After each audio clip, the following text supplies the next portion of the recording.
ಬೆಂಗಳೂರಿನ ಯಲಹಂಕ ಬಳಿಯ ಕೋಗಿಲು ಲೇಔಟ್ ಕಾರ್ಯಾಚರಣೆ ಬಳಿಕ ಸರ್ಕಾರ ಮತ್ತೊಂದು ಬೃಹತ್ ಮಟ್ಟದ ಸರ್ಕಾರಿ ಭೂಮಿ ಒತ್ತುವರಿ ತೆರವು ಮಾಡತಕ್ಕಂಥ ಕಾರ್ಯಾಚರಣೆಯನ್ನ ಮುಂದಾಗಿದೆ. ಬೆಂಗಳೂರಿನ ನಾಗವಾರ ಸಮೀಪದ ತಣಿಸಂದ್ರ ಬಳಿ ಇರತಕ್ಕಂಥ ಸಾರಾಯಿಪಾಳ್ಯ 28/1 28/2 ಸರ್ವೆ ನಂಬರ್ ಅಲ್ಲಿ ಒತ್ತುವರಿ ಆಗಿದ್ದಂತ ಸುಮಾರು 2 ಎಕರೆ ಕೋಟ್ಯಾಂತರ ರೂಪಾಯಿ ಬೆಲೆ ಬಾಳತಕ್ಕಂಥ ಬಿಡಿಎಗೆ ಸೇರಿದಂತಹ ಜಾಗವನ್ನ ಬಿಡಿಎ ಅಧಿಕಾರಿಗಳು ಬೆಳ್ಳಂಬೆಳಗ್ಗೆ 7 ಗಂಟೆಯಿಂದ ಜೆಸಿಬಿಗಳನ್ನ ಕರೆತಂದು ಮನೆಗಳನ್ನ ಕೆಡತಕ್ಕಂಥ ಕೆಲಸವನ್ನ ಮಾಡ್ತಾ ಇದ್ದಾರೆ. ಮನೆಗಳಾಗಿರ್ಬೋದು, ಶೆಡ್ಗಳು ಮತ್ತೆ ಗ್ಯಾರೇಜ್ಗಳು ಎಲ್ಲವನ್ನೂ ಕೂಡ ಏನು 2 ಎಕರೆ ಜಾಗದಲ್ಲಿ ಸರ್ವೆ ನಂಬರ್ 28ರಲ್ಲಿ ಬಿಡಿಎಗೆ ಸೇರಿತ್ತು ಜಾಗವೆಲ್ಲವನ್ನು ಕೂಡ ತೆರವು ಮಾಡತಕ್ಕಂಥ ಕೆಲಸವನ್ನ ಮಾಡ್ತಾ ಇದ್ದಾರೆ.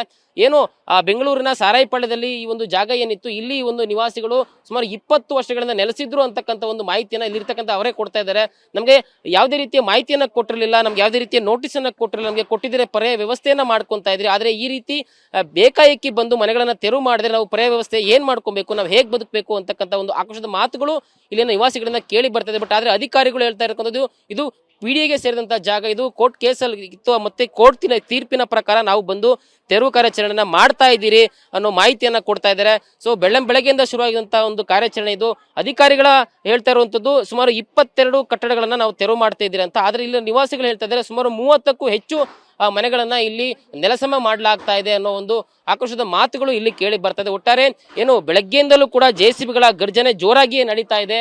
ಪಾಪ ಈ ಮನೆಗಳಲ್ಲಿ ಏನು ಇದನ್ನೆಲ್ಲವೂ ಕೂಡ ಈಚೆ ಇಟ್ಕೊಂಡು ಒಂದು ರೀತಿ ನಿರಾಶ್ರಿತರ ರೀತಿ ಇಲ್ಲಿ ಬದುಕನ್ನ ಮಾಡಬೇಕಾದ ಒಂದು ಅನಿವಾರ್ಯತೆಯಲ್ಲಿ ಈಗ ನಿವಾಸಿಗಳು ತಲುಪಿದ್ದಾರೆ. ಅಂದ್ರೆ ಈ ಒಂದು ಜಾಗವನ್ನ ನಾವು ದುಡ್ಡು ಕೊಟ್ಟು ಖರೀದಿ ಮಾಡಿದ್ರಿ, ಎಲ್ಲಾ ದಾಖಲೆಗಳನ್ನು ಕೂಡ ಇಟ್ಕೊಂಡಿದ್ರಿ, ಈ ಖಾತೆ ಆಗಿರ್ಬೋದು ಅಥವಾ ಬಿಲ್ಗಳೇನು ಎಲ್ಲವನ್ನೂ ಕಟ್ಕೊಂಡು ನಾವು ಟ್ಯಾಕ್ಸ್ ಎಲ್ಲವನ್ನೂ ಕಟ್ಕೊಂಡು ಇಲ್ಲಿ ಮನೆಗಳನ್ನ ಕಟ್ಕೊಂಡಿದ್ರಿ. ನಾವು ಕೂಡ ಸಾಕಷ್ಟು ದುಡ್ಡು ಕೊಟ್ಟು ಇಲ್ಲಿ ನಿವೇಶಗಳನ್ನ ನಾವು ಖರೀದಿ ಮಾಡಿ ಮನೆಗಳನ್ನ ಕಟ್ಕೊಂಡಿದ್ರಿ. ಬಟ್ ಆದ್ರೆ ಇದರ ಮೂಲ ದಾಖಲಾತಿ, ಇದು ಮೂಲ ಹೇಗಿತ್ತು, ಬಿಡಿಗೆ ಸೇರಿದ್ದ ಇಲ್ವಾ ಅನ್ನೋದು ನಮ್ಗೆ ಕ್ಲಾರಿಟಿ ಇರ್ಲಿಲ್ಲ. ನಮ್ಗೆ ಯಾರು ಯಾಮಾರಿಸಿ ನಮ್ಗೆ ಈ ರೀತಿ ನಮ್ಗೆ ಭೂಮಿಯನ್ನ ಮನೆಗಳನ್ನ ಮಾರಾಟ ಮಾಡಿದ್ದಾರೆ. ಕೊನೆಗೆ ನಾವೀಗ ನಿರಾಶ್ರಿತರಾಗಿದ್ದೇವೆ, ನಮ್ಗೆ ಏನು ಪರಿಹಾರ ಈಗ ಅನ್ನೋ ಒಂದು ಮಾತುಗಳು ಕೂಡ ಇಲ್ಲಿಂದ ಜನಗಳನ್ನ ಕೇಳಿ ಬರ್ತದೆ. ಮೇಡಮ್, ತಾವು ಕೂಡ ಇಲ್ಲೇ ವಾಸವಾಗಿದ್ರಿ, ಮನೆಗಳನ್ನ ಕೆಡಲಾಗ್ತಾ ಇದೆ ಬಿಡಿ ವತಿಯಿಂದ, ಏನಾದ್ರು ಮಾಹಿತಿ ಇತ್ತಾ?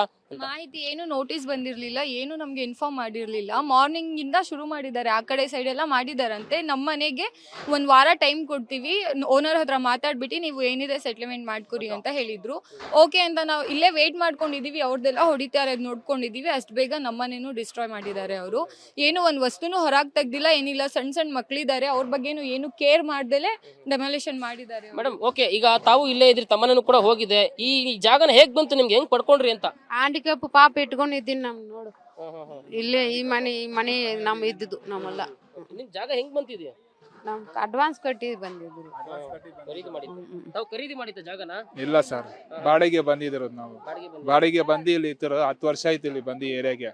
10 ವರ್ಷ ಇದ್ದೀರಿ. ಇವಾಗ ಸಡನ್ಲಿ ಈ ತರ ಮಾಡಿಂದ ಹಿಂಗೆ ಆಗುತ್ತೆ ಹೇಳಿ.